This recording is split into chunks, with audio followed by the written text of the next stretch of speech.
સવારમાં અમે હોટલ પર ચાય પીવા ગયા હતા. હજી નાસ્તાની વાર હતી. પછી અમે થોડોક સમય માટે બાર રોડ ઉપર ચા પીધી અને બહુ એન્જોય કરી. એમાં ભાદાણી છે, મુકેશભાઈ છે, અરવિંદભાઈ છે, તેમજ બધા છે. પછી હોટલ ઉપર આવીને પછી રિપીટ ચા અમે પીધી છે. આપ જોઈ રહ્યા છો કે અમે કેવી સરસ મજાનો આનંદ લઈ રહ્યા છીએ. હવે અમે લોકો નાસ્તો અત્યારે કરવા બેસી જ ગયા છીએ. આચાર છે, મરચાંની ચટણી છે, દહીં છે. આપ જોઈ રહ્યા છો કેટલું સરસ મજાનું દહીં છે. પરાઠા છે ભાઈ, બટાકાના પરાઠા છે આ. અને શું સવારમાં જમવાની મોજ પડી જવાની છે ભાઈ, મજા જ આવ્યા કરશે. ફળ જમી રહ્યો છે.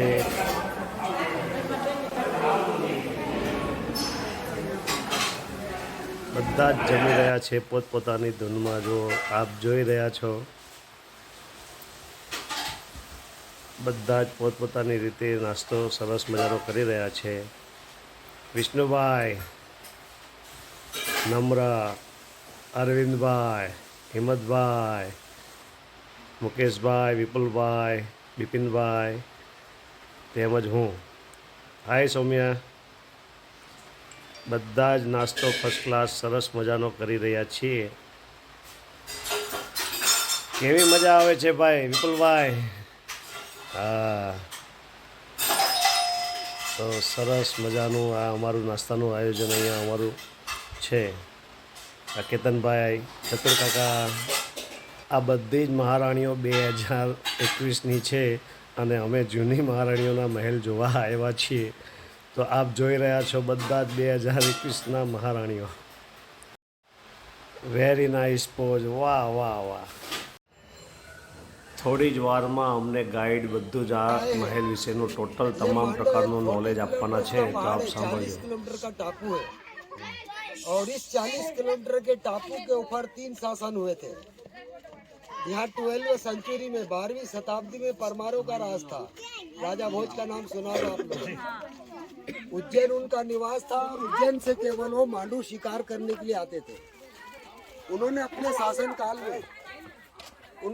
शासनकाल में इस मांडू के अंदर 3 कंस्ट्रक्शन काम कराए थे। सबसे पहला उन्होंने मांडू के चारों तरफ बाउंड्री वाल का निर्माण करवाया था, जिसकी हाइट थी 15 से 20 मीटर। दूसरा 200 फीट नीचे खाई में एक बिल्डिंग बनाई थी, जहां से वो शिकार करते थे। बिल्डिंग के सामने एक पानी का टैंक बनाया था, उसमें पानी भरकर रखा जाता था। टैंक का पानी बहुत स्लो जंगलों में छोड़ा जाता था। वो पानी जंगलों में बहकर जाता था। वो पानी देखते देखते जानवर ऊपर आते थे टैंक तक, उनको शिकार करने में बड़ी आसानी हो जाती थी। तीसरा उन्होंने मांडू में उज्जैन का एक जमीन के अंदर ही अंदर रास्ता बनाया था, 155 किलोमीटर, 155 किलोमीटर, जो मैं आप लोगों को सेकंड ग्रुप में दिखाऊंगा कहाँ से बनाया। दूसरा जो शासन हुआ मांडू के अंदर वो पेशवा का हुआ, बाजीराव पेशवा। पेशवा के साथ पवार, परमार और मराठे ये सब जॉइंट हो गए थे। तो मांडू का जो 40 किलोमीटर का बैकग्राउंड है, ये 75 किलोमीटर के बैकग्राउंड में फैल चुका था। आज इस बस्ती का जो जिला लगता है धार, उस समय इसी बस्ती में आता था। तीसरा जो शासन हुआ मांडू के अंदर वो मुगल परेड हुआ और मुगलों के बाद ये ब्रिटिशों की कस्टडी में चला गया था। अभी आप लोग मेरे साथ जितनी भी बिल्डिंगें देखेंगे पूरा दिन, उसमें 50% बिल्डिंग ऐसी है जो मुगल परेड में बनाई गई है और 50% बिल्डिंग ऐसी है जो कन्वर्ट करी गई है। अभी अपन लोग जिस बिल्डिंग को देखने के लिए आए हैं, इस बिल्डिंग को रानी रूपमती मंडप के नाम से जाना जाता है। रानी रूपमती पैलेस वो आप लोगों को देखने को मिलेगा। इस बिल्डिंग को मंडप नाम से भी इसलिए दिया गया है कि रानी रूपमती इस बिल्डिंग से 35 किलोमीटर सीधा नर्मदा नदी के किनारे एक बस्ती बसी हुई है, जिसको धर्मपुरी के नाम से जाना जाता है। वहाँ के राजा थे जिनका नाम था धर्मराज, उनकी बेटी थी रानी रूपमती। रानी रूपमती का बचपन से नियम था कि जब तक वो नर्मदा जी के दर्शन और पूजा नहीं करती थी, तब तक के अन्न पानी भोजन कुछ भी ग्रहण नहीं करती थी। रानी रूपमती की शादी धर्मपुरी बस्ती से 900 किलोमीटर दूर राजस्थान में एक चंदेरी करके गांव बना हुआ है, वहाँ के राजा थे मानसिंह, उनके साथ हो चुकी थी। लेकिन मानसिंह राजा ने रानी रूपमती को बहुत कम समय में छोड़ दिया था। छोड़ने की वजह यह थी कि रानी रूपमती डेली सुबह और शाम सूर्योदय और सूर्यास्त दोनों समय दर्शन करना, पूजा करना और उसके बाद भी अंजन करना। राजा मानसिंह उनको चंदेरी से सुबह और शाम दोनों समय दर्शन और पूजा नहीं करवा सकते थे। चंदेरी से नर्मदा काफी दूर से बहती है, वहाँ जाने और आने में 1.5 से 2 दिन का समय लगता था, होता था तो उन्होंने छोड़ दिया था। छोड़ने के बाद में रानी रूपमती अपना बाकी का समय धर्मपुरी बस्ती के बैक साइड में नर्मदा के किनारे बना करके वहीं रहती थी, वहीं बंद करना और संगीत में अपना समय व्यतीत करना। 1523 में 1523 में इंडिया के अंदर पूरी तरह से मुगलों का शासन हो चुका था। फर्स्ट गद्दी बाबर की, सेकंड हुमायूं और थर्ड में अकबर आया। अकबर ने अपने शासनकाल में इंडिया के चारों तरफ सैनिक और सिपहसालार भेज दिए थे निगरानी के लिए। मालवा की निगरानी के लिए उसने बाज बहादुर और बाज बहादुर के पिता को भेजा था। जैसे अभी अपन इसको मध्य प्रदेश के नाम से जानते हैं पूरे एरिया को, उस समय इसको पूरा एरिया को मालवा के नाम से जाना जाता था। तो दोनों बाप बेटों ने मालवा की निगरानी करने के लिए मांडू को अपनी राजधानी बनाया था और मांडू से ही वो पूरे मालवा की निगरानी करते थे। उसी परेड में बाज बहादुर मांडू से शिकार करने निकलता है। शिकार करते करते वो नर्मदा के किनारे पहुंच जाता है। जब वो नर्मदा के किनारे पहुंचता है तो वहाँ उसको एक संगीत सुनने को मिलता है जो रानी रूपमती का रहता है। तो वो रानी रूपमती के संगीत पे इतना मोहित हो जाता है कि उसको मांडू में लाने की जिद करता है। रानी रूपमती बाज बहादुर कहती है कि आप मुस्लिम हैं और मैं हिंदू, आपके साथ नहीं चल सकती। बाज बहादुर रानी रूपमती से कहता है कि इसमें मुस्लिम और हिंदू का क्या फ़र्क है, मैं आपको एक अच्छा दोस्त बना के मांडू में ले जा रहा हूँ। रानी रूपमती कहती है कि ठीक है, मुझे एक अच्छा दोस्त बना के आप मांडू में ले जा रहे हैं तो मैं आपके साथ चलने के लिए तैयार हूँ, लेकिन मेरे चलने से पहला मेरी एक शर्त माननी होगी। रानी रूपमती बाज बहादुर से कहती है कि मेरे मांडू में चलने से पहला एक ऐसी जगह बनाई जाए जहाँ से मैं डेली सुबह सूर्योदय और सूर्यास्त दोनों समय नर्मदा जी के दर्शन कर सकूँ, पूजा कर सकूँ और आप मेरे संगीत का आनंद ले सकें। रानी रूपमती के शर्त मानने के बाद में बाज बहादुर ने इस बिल्डिंग के ऊपर जो 2 गुम्बद देख रहे हैं आप लोग, केवल इन 2 गुम्बदों को 72 आवर्स के अंदर बनवाया, 72 घंटों के अंदर। उसके प्रातः ही उस गुम्बद में से रानी रूपमती ने सनराइज और सनसेट दोनों समय नर्मदा जी के दर्शन किए, पूजा करी। आज भी उस गुम्बद से सनराइज के 2 से 4 मिनट है जो नर्मदा जी के क्लियर दर्शन होते हैं और सनसेट के 2 से 4 मिनट है जो नर्मदा जी के क्लियर दर्शन होते हैं। उसके बाद में दर्शन नहीं होते। जब सनराइज होता है और सन की किरणें पूरी तरह से ज़मीन पर होती है, बस उसी क्षण नर्मदा जी के दर्शन होते हैं। इसी तरीके से जब सनसेट होता है और सन की किरणें ज़मीन पर होती है, बस उसी क्षण दर्शन होते हैं, उसके बाद में नहीं होते। इस साइड वाली जो गुम्बद देख रहे हैं अपन, यहाँ वो अपना संगीत गाती थी। यहाँ से 300 मीटर की दूरी पर नीचे एक बिल्डिंग बनी हुई है बाज बहादुर पैलेस, जो अभी अपन रिटेन में देखेंगे अगला पॉइंट। उस पर भी इसी प्रकार की 2 टॉम्स बनी हुई है। राइट हैंड पर जो टॉम्स बनी है वहाँ बाज बहादुर बैठता था, वहीं से वो उसके संगीत सुनता था। उस जमाने में लाउड स्पीकर माइक ये नहीं होते थे। इस प्रकार की गुम्बद जब भी कारीगर बनाते थे तो गुम्बद बनाते वक्त कारीगर गुम्बद के अंदर इस तरह की कारीगरी करते थे कि गुम्बद के अंदर जो भी आवाज़ लगाते थे वो आवाज़ 300 मीटर के आसपास फैलता था। लेकिन अभी आप लोग जो गुम्बदें देखने के लिए आए हैं, ये पिछले 200-300 सालों में कई बार गिर चुकी है और कई बार रिपेयरिंग हो चुकी है। तो बनाने वाले कारीगरों की कारीगरी इसके अंदर मौजूद नहीं है। लेकिन जितनी संगीतकार रानी रूपमती थी उतना ही बाज बहादुर भी था। जब उसके संगीत सुनना होता था तो वो यहाँ से गाती थी, वो वहाँ से सुनता था। लेकिन जब दोनों संगीत में अपना कंपटीशन करते थे, मुकाबला करते थे, तो नीचे वाली बिल्डिंग की ऊपर वाली गुम्बद का नीचे वाला हिस्सा है जहाँ वो आमने सामने बैठते थे और घंटों एक दूसरे से संगीत में अपना कंपटीशन करते थे। तो नीचे वाली बिल्डिंग का नीचे वाला हिस्सा आज भी ओल्ड है, अभी तक उसको गवर्नमेंट ने रिपेयरिंग नहीं कराया। किसी भी एक गुम्बद में अपन कुछ भी गाओ या गुनगुनाओ, सेकंड गुम्बद में सुनने वालों को ऐसा महसूस होता है कि लाउड स्पीकर से उधर से कोई गा रहा है। अभी भी जब अभी अपन जाएंगे वहाँ तब आप लोगों को ये देखने को मिलेगा। रानी रूपमती को बाज बहादुर मांडू में लाए तो बिल्डिंग के ऊपर केवल 2 गुम्बद बनवाई, बाकी का शेष हिस्सा 2 फ्लोर में बना हुआ है। फर्स्ट फ्लोर इसका आज भी पूरी तरह से दबा हुआ है। सेकंड फ्लोर का आधा हिस्सा गवर्नमेंट ने ओपन किया है, आधा उसका भी दबा हुआ है। हमारे यहाँ मांडू के लास्ट बाउंड पर ये बिल्डिंग केवल एक छावनी के लिए बनाई गई थी, सैनिकों को रहने के लिए। सामने एक निचला हिस्सा है खाई का, जहाँ से दुश्मनों ने कई बार मांडू में अटैक करे। तो इस बिल्डिंग को केवल छावनी के लिए बनाई गई थी। बिल्डिंग में आने के लिए और जाने के लिए केवल बैक साइड से रास्ता होता था। अभी आप जिस रास्ते से ऊपर आए हैं, ये रास्ता उस समय नहीं होता था। उस समय केवल टापू होता था, जंगल होता था और बिल्डिंग का सामने वाला हिस्सा जितना भी आप लोग ओपन देख रहे हैं अभी, ये सब क्लोज होता था। केवल एक दूरबीन से नजर रखी जाए इतनी जगह ओपन होती थी उस साइड की। लेकिन बिल्डिंग को कस्टडी में लेने के बाद गवर्नमेंट ने इसको चारों तरफ से ओपन कर दिया, क्योंकि हमारे यहाँ बारिश में बहुत टूरिस्ट आता है। सैटरडे, संडे और मंडे बहुत पैक रहता है, पैर रखने की जगह नहीं होती है। जब अंदर अंधेरा रहता था तो उसमें कई अच्छे टूरिस्ट भी आते थे, कई शरारती टूरिस्ट भी आते थे, आए दिन विवाद होता रहता था। तो इसको गवर्नमेंट ने चारों तरफ से ओपन कर दिया है। मध्य प्रदेश 2 हिस्सों में बटा हुआ है, मालवा और निमाड़। अभी ये जो बिल्डिंग देख रहे हैं आप लोग, ये मालवा की लास्ट बाउंड्री पर बनी हुई है, लास्ट बाउंड्री। आगे से आप जितना भी उधर देखेंगे निचला हिस्सा, वो सब निमाड़ बस्ती है। समुद्र सी लेवल से 3600 फीट की ऊंचाई पर ये बिल्डिंग बनी हुई है। निमाड़ बस्ती की यह खूबी कि वहाँ 20 फीट जमीन में खोदो पानी निकलता है, मालवा में 200 फीट खोदो पानी नहीं निकलता।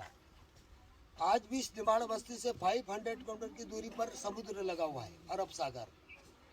जहाँ अभी अपन खड़े हैं यहाँ से 500 किलोमीटर की दूरी पर समुद्र लगा हुआ है। अब ये वाला बिल्डिंग पे पूरा अपना फोटो वगैरह अगर हो जाता है आपका, तो अगला पॉइंट अपना बाज बहादुर पैलेस होगा। और फोटो वगैरह बाकी रह गए आप लोगों के, या अगले पॉइंट पर चले? 5 मिनट ऊपर, 5 ठीक है। मिनट 5 मिनट में वर्ल्ड। इस बिल्डिंग के बैक साइड में एक वाटर टैंक बना हुआ है। जितनी ये छत देख रहे हैं आप लोग, इतनी लंबी छत बनी, उसके नीचे एक वाटर टैंक बना हुआ है। इस बिल्डिंग को जब छावनी के लिए यूज किया जाता था, सैनिक यहाँ पर रहते थे, उस पीरियड में उस वाटर टैंक में 7 किलोमीटर आगे से पानी लेकर आते थे, पर्शियन रड से, सर पे बर्तन या डब्बे द्वारा। एक छोटा टैंक बना हुआ है, पहले उस छोटे टैंक में डालते थे। छोटे टैंक से बड़े टैंक तक एक नहर बनी हुई है, जिसमें रेती भी चाहते थे पानी को क्लीन करने के लिए। पानी को क्लीन करने के बाद में उस टैंक में पानी ले जाया जाता था, और वहाँ का पानी सब लोग पीने के लिए यूज़ करते थे। पानी लाने ले जाने के लिए अंडरग्राउंड रास्ता बनाया गया था। जो आप उधर से उतरेंगे तब आप लोगों को वो रास्ता दिखेगा। अंडरग्राउंड है हाँ, अभी अंडरग्राउंड अभी वो चालू है, हाँ, बंद अभी है चालू है। उधर से अपन ही बाहर जाएंगे। अंडरग्राउंड पानी, हाँ, पानी लाने ले जाते वक्त या अंदर आने जाने में दुश्मन अगर बाहर से कोई देखने की कोशिश भी करता था तो उसको अंदर की हलचल कुछ नजर नहीं आती थी। इसलिए ये बिल्डिंग को पूरा गोपनीय बनाया गया था। अगर कोई दुश्मन अटैक करता है तो वो मैसेज भेज करके अपने सैनिकों को और बुला लेते थे और यहाँ उनसे मुकाबला करते थे। ठीक है, अब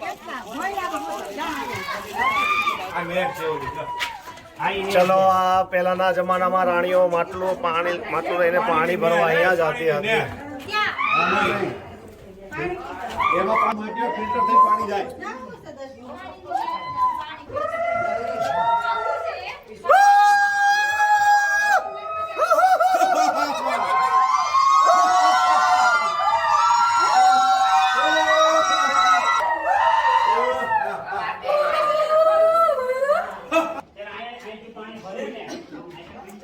અહીંયા પહેલાંની રાણી છે તે દુશ્મનોની નજરમાં ના આવે એટલે અહીંયાથી તે લોકો પાણી ભરવાનો રસ્તો છે.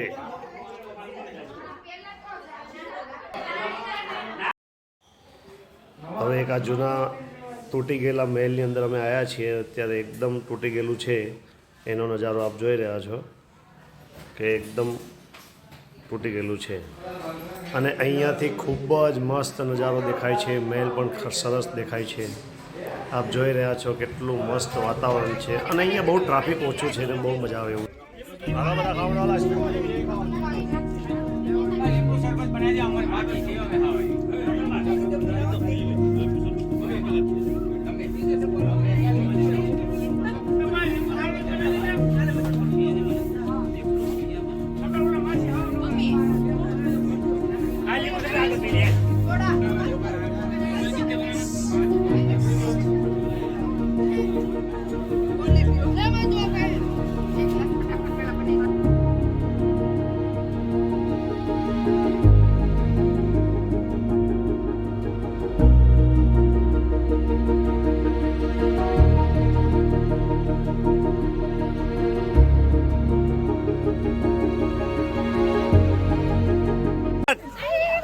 मुझको पीना है पीने दे, मुझको जीना है जीने दे।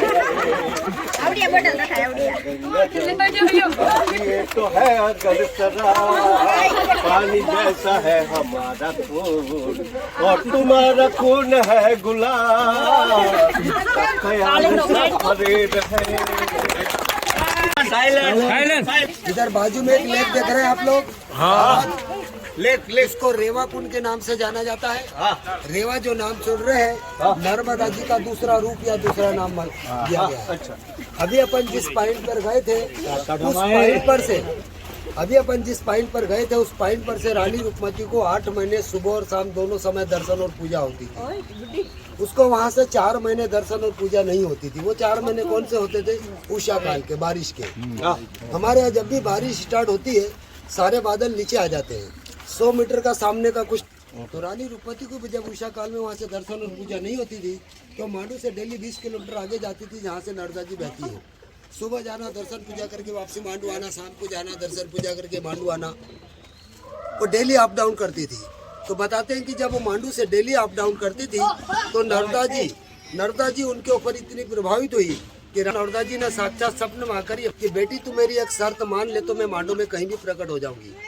उन्होंने स्वप्न में आकर उसको ये बताया कि तू दोबारा किसी के साथ मैरिज नहीं करेगी, दोबारा किसी के साथ शादी नहीं करेगी। रानी रूपमती नर्मदा जी के वचन में बनने के बाद यहाँ पूरी प्लेन जगह बनी हुई थी।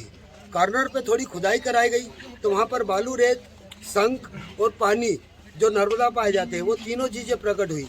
तो रानी रूपमती ने नर्मदा की बहन रेवा का नाम इसको 8 महीने उषा काल में इस रेवा कुंड के दर्शन की और 8 महीने वहाँ से नर्मदा जी के। आज भी जो संत परिक्रमा करते हैं नर्मदा जी की, जहाँ से नर्मदा जी निकली वहाँ से वो अपनी परिक्रमा स्टार्ट करते हैं अमरकंड से और लास्ट गुजरात में अरूज जहाँ समाप्त हुई वहाँ तक पहुँचते हैं। वहाँ पहुँचने के बाद में लास्ट मांडू रेवा कुंड पर आते हैं, तब वो अपनी परिक्रमा को पूरी मानते हैं।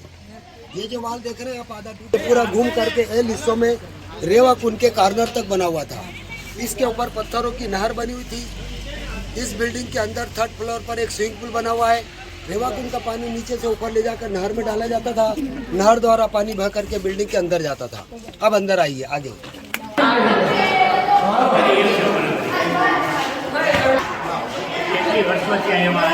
साथियों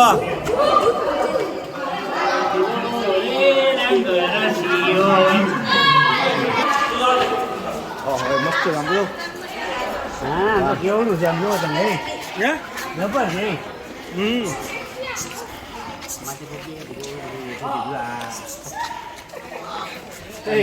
इस बिल्डिंग के अंदर आए हैं सर साइलेंट। अभी अपन जिस बिल्डिंग को देखने के लिए आए हैं इस बिल्डिंग को बाज बहादुर पैलेस के नाम से लेकिन इस बिल्डिंग पर एक फारसी शिलालेख लिखा हुआ है और उस शिलालेख पर यह लिखा हुआ है कि इस 1505 में नासिरुद्दीन खिलजी ने करवाया था।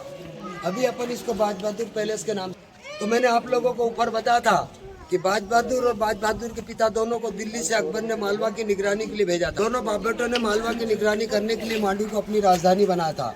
उसी पीरियड में बाज बहादुर और बाज बहादुर के पिता ने नासिरुद्दीन खिलजी को यहाँ से दूसरी जगह शिफ्ट किया था और इस बिल्डिंग पर उन्होंने अपना था कब्जा करने के बाद उन्हीं 2 गुम्बदों की नकल यहाँ पर करी थी। ऊपर हमने बनवाई, नीचे एक मार्बल का दालान बनवाया सिंहासन बैठने के लिए। लेकिन बाज बहादुर का शासन इस 7 वर्ष तक रहता है।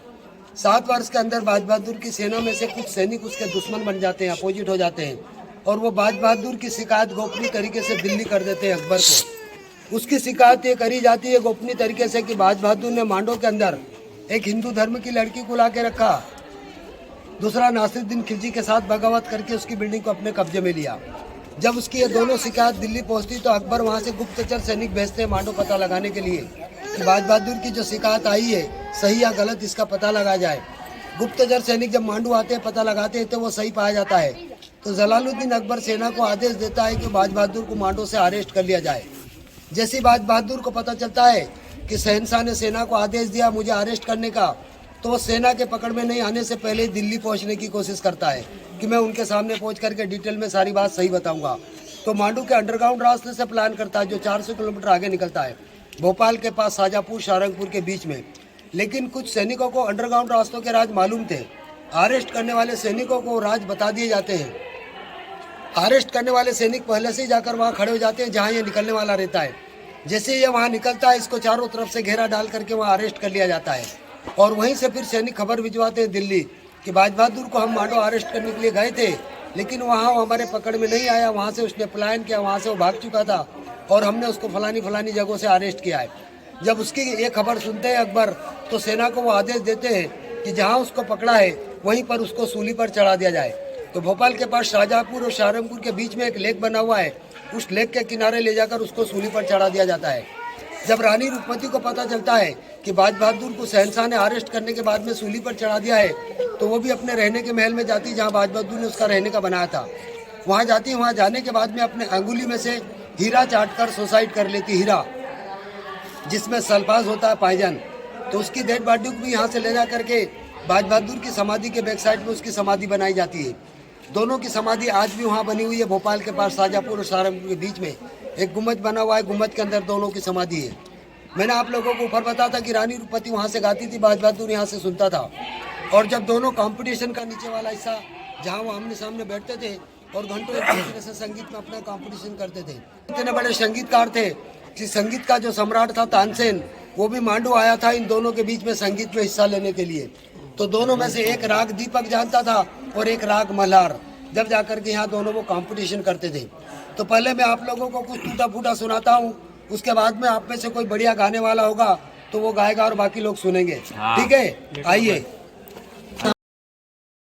जहाँ बैठते थे हम कंपटीशन करते थे, आप इधर भी एक साइड हो जाइए और साइलेंट रहना सब लोगों को, इस साइड में हो जाइए सब लोग और साइलेंट रहना। ठीक है, एकदम साइलेंट, एकदम साइलेंट।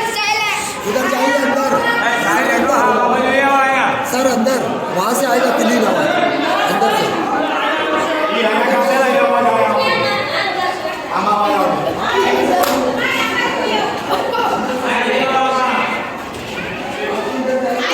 अंदर आओ से आवाज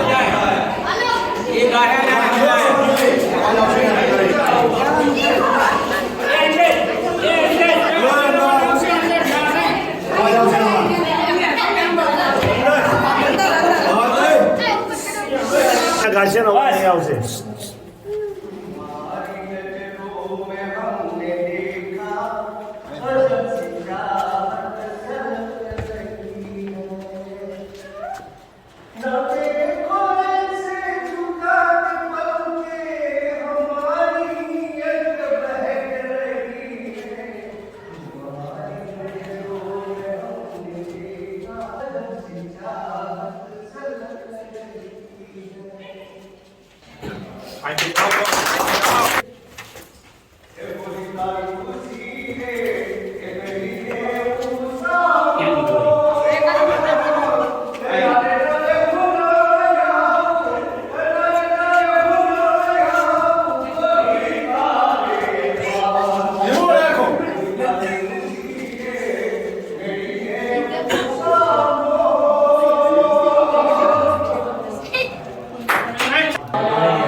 તમે ગાઓ।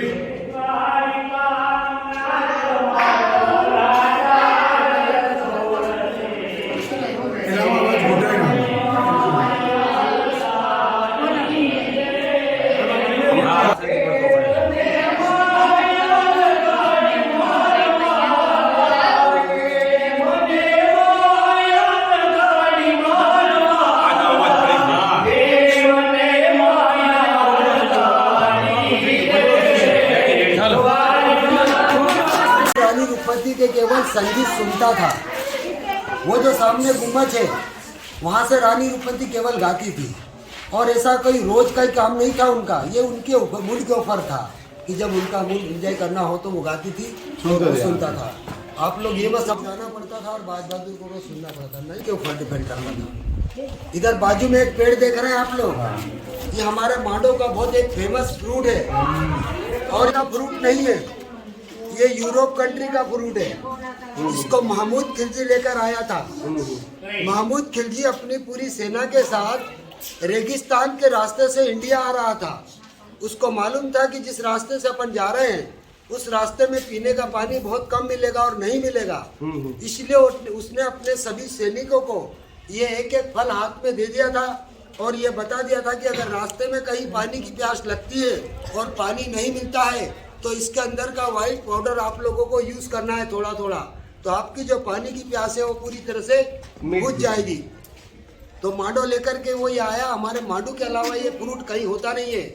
इस फल की एक सबसे बड़ी खूबी ये है कि इस फल को घर में ले जाने के बाद आप 50 साल भी घर में रखो, खराब नहीं होता है।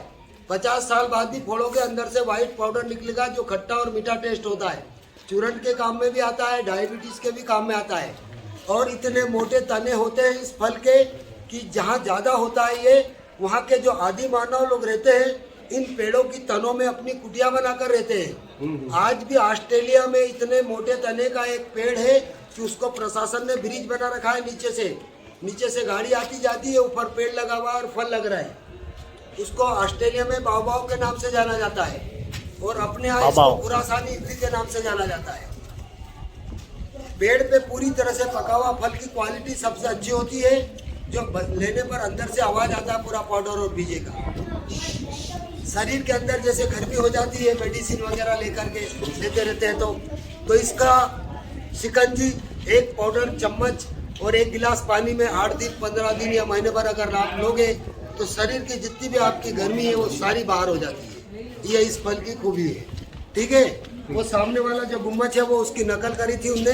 थर्ड फ्लोर वाला हिस्सा है जो अपन अभी देख रहे हैं, इसके फर्स्ट फ्लोर का एक गेट का उधर सामने बना, जो आगे वाला पेड़ देख रहे हैं, आगे वाला पेड़ बड़े वाला, उस पेड़ के वहाँ पर इस बिल्डिंग के फर्स्ट फ्लोर का एक गेट निकला है जो अभी बंद कर रखा है। अच्छा। इधर बाजू में जो बगीचा देख रहे हैं अमरूद का, ये छत के ऊपर लगाया गया। रेवापुर की थोड़ी खुदाई हुई थी, वहाँ की मिट्टी निकाल करके यहाँ डाल दिए, पौधे लगा दिए और बगीचा तैयार हो गया। छत का तो आपको नीचे वाला हिस्सा पूरा क्लीन दिखेगा। 7-7 फीट के लोहे के गेट भी लगाए, लेकिन वो सब बंद हो गए। आप जो बोल रहे हैं फर्स्ट फ्लोर अंदर है, तो पूरा फ्लोर अंदर जाके देखने मिलेगा कि नहीं? बंद है। तो कैसे पता चलेगा फर्स्ट फ्लोर अंदर है? अभी दिखाता हूँ। बताओ गेट खाली बंद। आप फोटो शूट कर लो, बाद में हम वहाँ पे जाएंगे। હેલો દોસ્તો, તો હવે અમે જઈ રહ્યા છીએ જહાજ મહેલ, જે ખૂબ જ સુંદર નજારો છે। અને બીજા દિવસે બધા નાહી ધોઈને અમે બેસી ગયા છીએ બસની અંદર, અને 20 કિલોમીટર મંડુથી થોડું દૂર આવેલું છે, અને અમે લોકો જઈ રહ્યા છીએ જહાજ મહેલ।